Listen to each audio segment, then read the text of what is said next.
انتخابات عراق در حال برگزاریه و نتیجه این انتخابات برای ایران به شدت مهمه.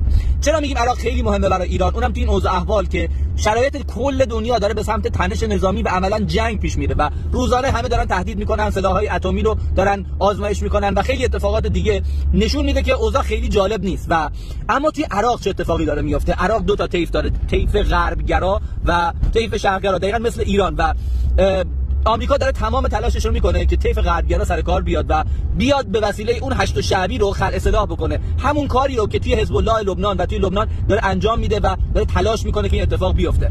و اینو بدونید عراق برای ما خیلی مهمه. و چرا مهمه؟ چون که بالاترین مرز زمینی رو ما با عراق داریم. ما نیروهای هشت شعبی رو اونجا داریم که عملا نیروهای ایرانی ان که توی عراق دارن نقش ایفا میکنن، مثل حزب الله، مثل یمن. اینو بدونید در جنگ پیش رو همونجوری که رئیس حوثی‌ها و انصارالله اومد گفت که ما به زودی وارد یک جنگ تمام عیار با اسرائیل میشیم، توی این جنگ تمام عیار یک جنگ زمینیه و هر دو سمت میخوان که بیان به صورت زمینی وارد کشور همدیگه بشن. و به نظر میرسه که آمریکا قصد داره از طریق سوریه به حزب الله لبنان حمله بکنه و لبنان رو به صورت کامل به صورت زمینی بگیره. اینو دقت بکنید. چرا حرفو میزنم؟ کلیپ از آقای جولانی امروز بیرون اومده که با رئیس سنتکام داشتن والیبال بازی میکردن. بابا اینا خیلی رفیقن با هم دیگه. و به نظر من تمام اون داعش، تمام اون مردمی که توی سوریه تفکر سلفیگر، حالا ما میگیم سلفی تکفیری دارن، اینا رو قرار بیارن به سمت